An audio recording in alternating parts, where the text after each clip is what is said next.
Hello everybody, this is Yosh coming at you with another video, and this one is going to be about ranked fives and how to win more games and ultimately just be a better team.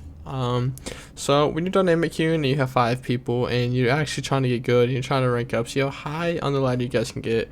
I have a few tips and a guide here for you to help you understand the game a little more and help you know what you're supposed to do as a team. So without further ado, let's get right into it. Alright, so there are 5 things, okay? It's going to go in this order from least important to most important, but remember, they are all very important, but it's just a matter of what actually is the most important and the least important. So to start the least important, there's going to be 5. The least important is the comps. The comps is the team composition that you have versus the team composition that the other team has, and how they go together and how that affects the game. The second one is going to be avoidable deaths, and that's going to be just stupid deaths, like just tower diving, dying solo and everything. We're going to cover that. The third one is map control as a team. It's not just a support's job, boys. You should know that. Supports, I'm with you. I got you, fam. All right, so not map control as a team. You gotta use your minds and put your teamwork together to control the map as a unit. And then the fourth one is strategy, the ultimate strategy and planning you have going into the game and what you are planning to do and expect to accomplish throughout the game. And then the most important 5 is communication. If you don't have good communication, if you have all 4 of those steps together but you don't have the communications, you still can lose.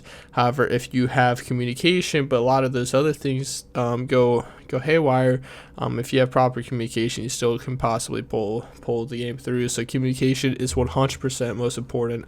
So that's just an outline of what we're going to go over, and I will put timestamps below if you want to just skip to one point in time or another. But yeah, so we're going to start off with team comps. Alright, so team comps basically is your package. What's in the box? Versus the other team's package. What's in the box? In which every team has a bigger package. What's in the box? What's in the box? Come on, what's in the box? Which ultimately wins. So the team comp that you guys decide to run is very important because it decides how you should play out the rest of the game or how you should go about doing so. So your team needs to know what type of comp works best for you based off the champions that you like and are best with. So the comp that you guys decide to pick is going to tell you how to play out the early game, the mid game, the end game, and it's also going to tell you how aggressive you can play early and what lanes are going to be optimal to gank. And when you guys are talking about what team comps you possibly can run, and when you actually figure out the best 5 champions at each role, then what you need to do is you need to think of a backup champion for each specific role that can fill the same duty as your first pick. That way, if people are banned or taken away from the enemy team, you still can run your comp effectively with just a few backup champions you had in mind. Alright, so now that you have the team comp figured out, you just need to figure out what the win condition is, because the win condition is going to let you know how to actually go about the game, and you're going to know exactly what you have to do to win. Now, the win condition can change a little bit based off the enemy's team comp, but it's generally going to stay the same. So if you don't know the win condition, then you won't know how to play your comp, and then you're going to end up losing and going all the way down to bronze 5. Alright, so basically, yeah, just learn the win condition after you figure out what comp you're running and know it and have it in the back of your mind. Alright, so I'm going to give you a few quick tips while on champ select when you're picking team comps and everything. First of all, it's going to be don't start the game unless you're actually prepared and kind of know what you guys are already going to pick. If you guys haven't talked about what you're going to pick and what you're planning on playing before the game, then don't even start the game, because you don't want to get in the game where you're like, hey, yo, Jeff, what you want? What you want? You want LeBlanc? No, you want, who you want? And then it's going to be like, no, Tim, I told you I don't want him. And then it's going to be like picking random champs, and then you just kind of lose. And then it'll be like, oh my God, you guys suck. And it's going to, yeah, it's a bad time. No, but seriously, just always have your plan before the game. That way you kind of know what you're already doing.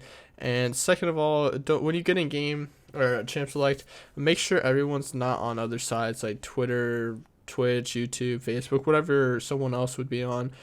Just get them off those sites. Make sure everyone's attention is on the champ select. That way everyone can put their opinions in on the champs and the actual picks that are going on. So that way if something goes unexpected, then you can change your pick if needed. And you just kind of all want to be focused, because if you're truly trying to try hard and you want to win every game, you all need to be focused, and you can't be looking at other things before the game actually starts. So all be focused. And third of all, make sure that you're picking properly, and you want to always not show your hand too early. Depending on the comp you're trying to pick, you don't want to show the main core of that comp beforehand. Try to do flex picks such as Lulu in this clip, or like a Corky, because they can flex between a few lanes. So those picks are always really good to pick first. And yeah, just pick the right comp, pick what you know, do your playing, and then you guys will obviously win the game. Alright, so the next category is Avoidable Deaths. Now, you may ask, Yish, Yosh, what does Avoidable Deaths mean? It's in the title.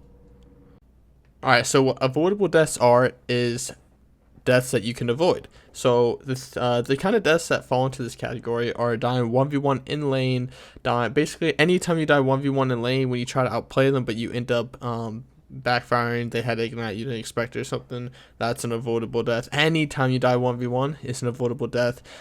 Dying in rotation to another lane, if you're rotating somewhere and you die and get caught out, that's definitely an avoidable death. And also if you die from a gank, not every gank is avoidable, but I'm saying the ganks that if the person runs over a ward, or if you don't even have a ward, if it's completely dark, but just based off of where the enemy other teammates are. English is hard, it's not my first language, don't hate me. But basically where everyone else is on the map, you can kind of judge a lot of times and know where the jungler on the enemy team is. So if it's kind of an obvious gank and you die from it, that's also an avoidable death. Now, dying in a team fight is not avoidable. I mean, it is. That's positioning and mechanics. That's up to you guys. It's not up to me. So don't be bronze. So basically, team fights not avoidable, but just kind of dying alone is avoidable. So basically, avoidable deaths are a huge factor in whether a game snowballs or not. You could have a better strategy, a better team comp, but if you give away pointless deaths, then it just makes the goal of winning the game so much harder. Your win condition stays the same for the most part, but it just makes you have to play even smarter and execute even more precisely than you did before. So they're very important, but the thing is, avoidable deaths, even if you have a lot of them, with the other things that are past it, map control as a team, strategy, and communication, all of those are still more important, because you can win games with those even if you have a lot of avoidable deaths. So moving on to the third thing, map control as a team. So map control is a team effort. It's not just the supports. Okay, I went over that earlier. It's not just the supports job. So if anyone on your team ever says, we need more wards, support, what are you doing? You suck. No, it's a team effort. The whole game's a team effort. It's not 1v5, it's 5v5 for a reason. So team vision and team map control is a team effort. All right, so map control is a team effort. It's not just a sports job. Map control is using vision to gain information, and it's using sweepers and pink wards to deny information, and it's also pressuring the map to force enemies to force the enemy team somewhere, and from there you get information and you get more control over the map because you're forcing them somewhere, so you're controlling where they go. So those three things help you control the map better. So vision, denying vision, and pressure are the three keys to having map control. Alright, so if it's done properly, every single ward should be placed for a reason, and you should have a purpose and know the purpose for why you placed it there. So now, why would you place a ward at red buff over blue buff? Why would you put it mid lane instead of in their jungle? Why would you put it here instead of there? It's all a matter of the situation, and you need to know why you're placed it where you are at that specific moment. So every single ward should be a team ward, and everyone should know why they're placing a ward where they are. And that goes back into when we talked about the win condition with the comps. Depending on your team comp and the enemy team comp and the flow of the game, you're going to be wanting to ward differently depending on how the game is going and based off your win condition. So the win condition is the key factor to where you actually want to ward and to deny vision and it also matters where you want to pressure the map as well. So those three things are what really gets the map control as a team going. Now, guys, remember the most important part of the map to use this team map control and work as a team to control is BRD, which stands for Baron Rifty Dragon.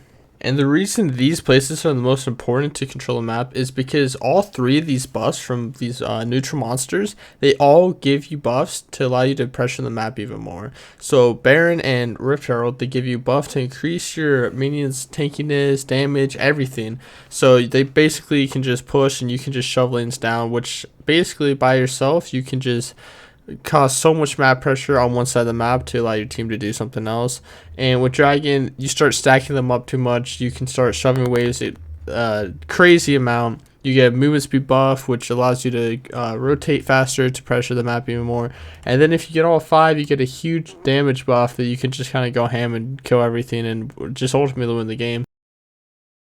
Alright, so the fourth thing we're going to go over is strategy. Strategy is really important. It's one of the most important things, because if you don't have a strategy going into the game, then you can just ultimately kind of get lost in the game and not know what you're doing, where you guys kind of just farm and kind of just sit around and wait for the enemy team to win. So if you have no strategy, basically you're waiting to not lose. You're basically playing to not lose rather than playing to win. So if you don't have a strategy, you won't be able to make any proactive plays. And proactive plays is what ultimately gets you ahead of the enemy team, and it also is what brings you back into the game. Because if you're behind and you can make a lot of proactive plays to potentially get back into it and potentially take the lead. So strategy could be anywhere from saying, hey, jungler, gank top lane at level 3, or come in at level 3, or start top side so you can come bottom, since we have a bottom centric team, because we have a Kog'Maw. We really want to get the Kog'Maw rolling, so come bottom first. And then or it could just be a really elaborate strat, like, all right, so at 4 minutes after the jungler has cleared his stuff, he's gonna back at a pink ward this specific spot, and then your jungler and your support both gonna roam mid at this specific time in this specific route. So you can, there's a lot of different like versions to strategy. You can get really in depth, or you can just get kind of general, but you need some form of strategy. It doesn't matter. You just need something to give your team something to understand what you're trying to play for. If you don't know what you guys are playing for, you don't know the objective you're going for, then you just will kind of, like I said earlier, you're going to be playing to not lose rather than playing to win. Now, if you guys know what you're doing and you guys know how the game should work, then strategy can involve telling certain lanes to push and certain lanes to not push, such as early game you could be like, hey, top lane, I want you to shove and cause pressure top lane early on, and then mid I want you to kind of freeze and kind of let them shove against you, and then bot lane just kind of go with the flow, but mid I want you to let them shove against you. That way it's going to be opening a ganking opportunity for me to come after I get both of my buffs and everything. And top, I want you to kind of be playing aggressive. That way it draws attention top lane, but get wards out so you can see if the jungler will be ganking you, and then you can back out. But I want you to draw pressure for your jungler to come top rather than mid. So you can do stuff like that. You want, like, strategy involves the entire map and how you guys control the map. So it's everything you do, from pushing a wave to killing a camp to putting a ward down, putting anything down, all should realistically be strategized. Like, you guys should have everything planned out. I know I'm talking, this is higher level stuff. Like, I don't expect like lower elo players, and if they're just playing with 5 people and they're trying to get stuff, I'm not expecting you guys to have everything planned out and everything, but I'm talking about that everything should be planned out, everything should be organized, from the smallest thing to the biggest thing. So those are some things to think about. So especially later into the game when it comes to getting lanes to shove, like if you know Baron's going to be up and you want to get Baron, so you send someone bot, you get bot lane slow pushing. That way by the time it gets to their bot tower, it's going to be stacked up with probably about like 3.5 waves, and then it's going to be a huge wave that if they don't deal with it, it might take a tower. Or if someone does go to deal with it, then you guys can just start Baron and force Baron, and then they're in a weird situation. Or you can get a top tower, mid tower, or something off of it. but you want to be able to control the map and kind of just have strategy to realize where the best points to pressure are and when you should be pressuring things. So strategy can be very small, or it can be very specific. But yeah, it just you have to have at least some sort of strategy going into the game. If not, then you are at a huge disadvantage, because if the other team has a good strategy going, then they're going to be able to easily take you guys out. So make sure you have a strategy going, make sure you know what you're playing for, and have your win condition, and play to win, be proactive, and don't play to lose. Alright, so now we're going to go over the fifth and most important thing, which is communication. And communication is so very important because it allows for your team to be able to talk to each other and let everyone know what's going on around the map. And especially, you need to have a shot caller, so you need to have someone that everyone kind of listens to, everyone respects, and everyone doesn't ask questions when they make a call. Because it's a lot better to have 5 people do a wrong decision than having 3 people doing the right one. Because if you're not doing things as a team, you're going to fail regardless. So communication is huge in League of Legends, especially with how the game is progressing. It's getting more and more team-based, so communication only gets more and more important. And there's a reason why Cloud9 made it all the way through the gauntlet and got into Worlds last season. They weren't mechanically gods by any means. They didn't have any of the extremely top players. Sneaky was probably the best player. He was probably top 2 ADC in NA, but all the other players are just average, solid at the time. So the big reason why they actually made it was communication. They had better communication than everyone else. So that was the big reason why they actually made it to Worlds, and they did really well the first day at Worlds, not so much the second day, but that's a big reason why they had some success, because communication. They knew the game plan, they had strategy, they had a good strategy, they had good communication, and they knew exactly what they were doing, and they knew their winning objective. So they knew the win condition. So that's exactly why communication is extremely important. Now, when you guys are playing, you need to communicate everything to each other, such as power spikes, how strong you are compared to your laner, where they warded, if they have flash or not, what summoners, what spells they have, do they have ult, anything. You need to communicate everything. Are they missing? Which way did they run when they went missing? Are they heading top, bot? Are they just doing blue buff? Did they back? And did they back? If they back, can we do dragon? You need to communicate everything. There's so much that goes into this game nowadays that you have to communicate every small thing to give your team the best opportunity to just make a play and potentially just out-rotate the other team, or just snag a dragon when they weren't expecting it. But you have to communicate everything, so make sure you guys are just communicating really well to give your team the best chance of winning that you could have. Thank you everyone very much for watching this video. I'm glad you took the time out of your day to watch it. I hope it helped you improve some. Hope you get some more ideas on how to play 5's a little better. If you enjoyed the video, make sure to hit the like button down below, and also subscribe if you want more content from me. Make sure to also give me some feedback if you like the format, if you liked how I did it, and if you didn't like how I did it, just let me know why you didn't like it. I also stream daily at twitch.tv/Yosh, so if you come over there, I am constantly trying to help people get better, help people improve. I'm always answering questions, so you should come along for the ride sometime. But yeah, I hope you guys enjoyed the video. Once again, thank you very much for taking the time out of your day, and just always remember, there's one more question. Why?